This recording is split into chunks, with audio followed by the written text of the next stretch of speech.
Okay, so as I was saying, in Peruvian culture, an Indian would have been an indigenous person who was living in that region prior to conquest, right? And so in that case, it would have been um, probably somebody of Inca descent. But one thing to remember is that the Incas, whose empire stretched throughout much of this region, had themselves colonized. So while the Incas were dominant, there were other indigenous folks scattered throughout the mountain regions, throughout the Amazon, all of whom had their own languages and cultures. So anyway, so Lutuma dismisses this woman in this way, right? When he saw the Indian woman appear at the door of the shack, Lutuma guessed what she was going to say, and she did say it, but she was mumbling in Quechua while the saliva gathered at the corners of her toothless mouth. So this is the image that we open up with. And one interesting thing, or sort of interesting obsession of the Spanish colonizers in the Americas was with race and skin color. And so something I learned about this summer, I took an Latin American art history class at SMC. Were these paintings that were commissioned. They were called casta paintings or cast paintings, that would break down all of the possible racial mixtures that could happen and the progeny that it would produce, right? So if you have a Spaniard and a Spaniard, they're going to produce a Spanish child, right? So if you have a Spaniard, from Spain, a peninsular, that would be called. But what if that peninsular uh, had a child with an Indian woman, right? Then what would the progeny look like? Well, then what if that mestizo child, right, the mixed child, had a child with a Moorish person, right, or an African descendant? Then what would happen, right? So, it was an obsession, right? And one of what a lot of art historians argue is, and this is a quote from this article here, is that casta paintings were produced largely for a European audience to classify and create order of an increasingly mixed society. She also writes, the need to emphasize the Black origins of albinos, because this casta painting here is all about albinos. Let me find that one. Yeah.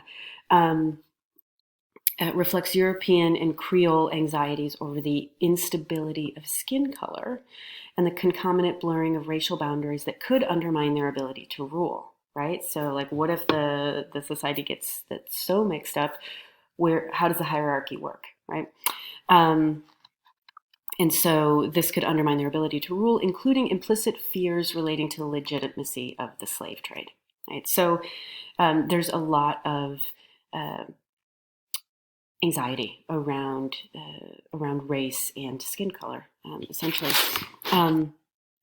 But there is also going on here, and we see this in the relationship between Tomasito and Lutuma, a kind of coastal inland hierarchy as well, and this kind of sense that the more Europeanized coast is somehow more civilized than the inland savage area, right? So pay close attention to how others are portrayed in this novel. In this case, this woman appears and she reflects this sense of like the past, right? This indigenous past. She's got saliva, she's very like physicalized and embodied, and she has a toothless mouth, right? So there's a way in which she's portrayed as almost less than human. And he's described as the civil guard, right? So the civil guard, this is Tomasito, addressed her in Quechua, indicating with gestures that she should speak more slowly. The woman repeated the indistinguishable sounds that affected Lutuma like savage music. Right, so we're getting a very clear representation from the beginning of the novel that Lutuma is very much alienated from the people whom he has been sent to Nacos to protect from the Sendero Luminoso. Right, so that's what he's doing up there. Tomasito is with him, and we find out very early on that Tomasito so Lutuma and Tomasito are sent by the military in order to protect this mine. Not necessarily the people, but the people working in a mine, right? So that's an interesting way in which the military is being used to protect certain capitalist industries. And Tomasito is actually of indigenous descent. All right, so if we go back to our map of Peru, I love maps, so this is kind of how I understand the world.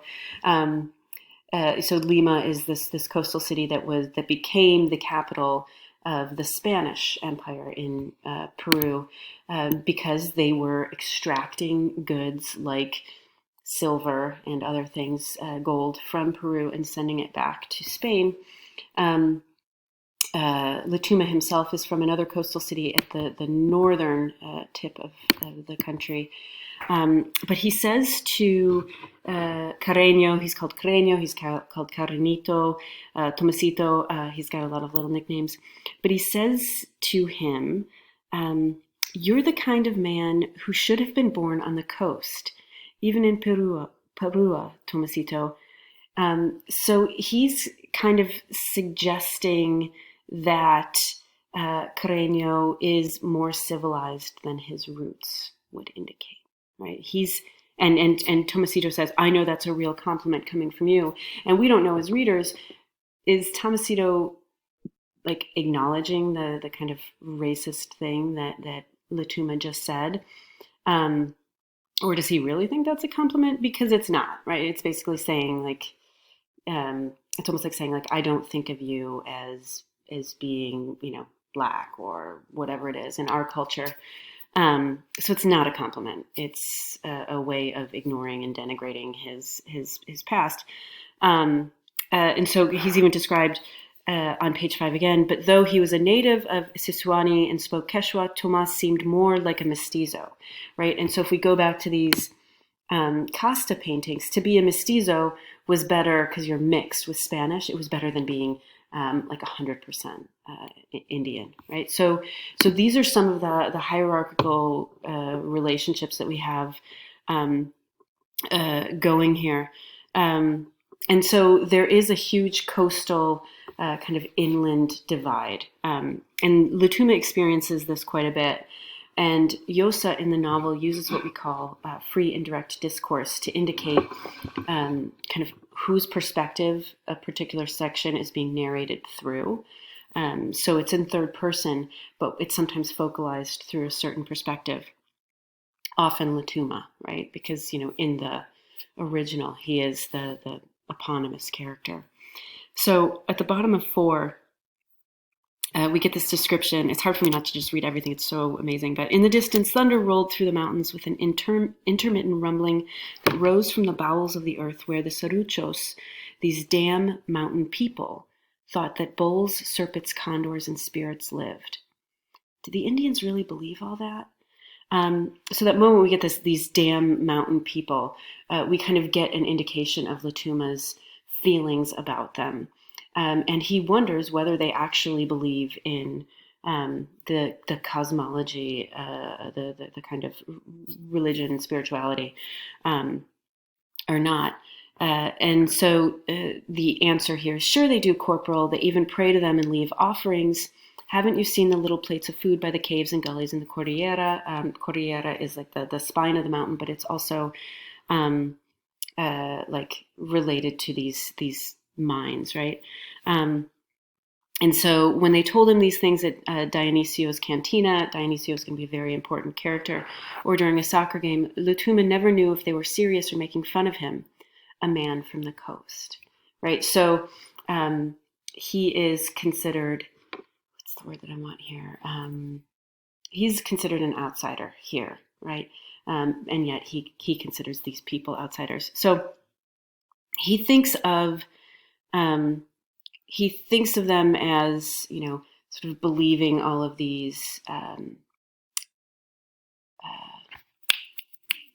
sort of traditional beliefs, right? He dismisses those, right? Did the mountain people really believe that lightning was the lizard of the sky? And he also thinks of Carreño as being without guile, right, as being somehow honest or pure, right? And so we just read in the past at some point, we read Yeats's description of Tagore. And he describes him in a lot of ways as being like a child, as being simple. And so you can kind of see how there is a kind of, not a dismissal, but a celebration of this other as simple, right? The next thing that I want to look at is, because what happens is we get this opening scene where we find out that another person in this mining camp has disappeared. And they don't know why or how or who did it, right? So Latuma and Tomas think it's the Sendero Luminoso. The people in the mining town think it's something else, but they're not saying what it is. Right? But then suddenly on page 8, we shift to a completely different perspective, completely different narrative. This is La Petite Michelle and her boyfriend Albert. And they're traveling, they're French, they're traveling through Peru to go to Machu Picchu, right? That's what you do, that's what I did. So Machu Picchu is in here, and they had decided to take a bus as opposed to flying, right? And that would have taken forever, right? The roads aren't great, whatever. And but so in their conversation, their opening conversation, we do get a sense of kind of what happens when we go to other places and how we do other them, how we do take what is unfamiliar and try to make it familiar by comparing it to other things. So at one point on page 9, La Petite Michelle says, Tibet must be like this. Right, so here's another strange place I've never been, and let me try to put all of these things together. And on page 11, and again, it's sort of focalized through their perspective. We have Llosa write, there it was, immense, mysterious, gray-green, poverty-stricken, wealthy, ancient, hermetic. Right? They're describing the Peruvian landscape, and notice all of these different adjectives: immense, mysterious, gray-green, poverty-stricken, wealthy, ancient, hermetic, right? So hermetic means closed off from other places, and this is very true. Like and part of the reason, and Llosa writes about this in Inquest in the Andes. Part of the reason there was so much violence and uncertainty about what happened is that people from the coast who were going up into places like Ayacucho and Huacao it was like they were going to another planet. They had no way of connecting with these people, whether it was language or something else. Llosa then goes on to write, Peru was this lunar landscape. Now we're othering it even more. It's like another planet, right? The moon. The moon's not a planet, I know that, but like another. Anyway. And the impassive, copper-colored faces of the women and men who surrounded them, impenetrable, really, right? And this is another trope of descriptions of the other, is that they're described as impenetrable, right? Like there's something that we can't access. They are unknowable in some way. And Albert keeps trying to speak to them in Spanish. They don't speak Spanish. They speak probably Quechua, Aymara, and he doesn't know that, right? So it's just kind of interesting how we get to kind of see this, in my case, my own ignorance, right? I did not know that. I didn't know that Peru had as many languages as it does. I think of it as being a Spanish-speaking place, which it largely is, but I don't know. I think it's always interesting when we see our own ignorance reflected back at us. And they believe, so their bus that they're on gets hijacked by the Sendero Luminoso, and they believe that they will be safe because they're French tourists. And we know that that's not how it goes. So we go from that to then kind of hearing about that in Nakos, right? And how information travels and travels imperfectly. And you see the characters throughout this trying to understand what's happening and trying to explain things. So for your first assignment, I'm asking you to just select one of the characters and describe how Llosa portrays that character. Do they speak? Are they spoken for? What language do they speak? To whom? Where do they live? And what kind of objects or behaviors are they associated with? And one other thing that happens throughout this is that Tomas is narrating his experience of the past to Latuma to kind of keep them busy while they're up there. So pay attention to those jumps in time. All right. I hope you enjoyed this. Take care.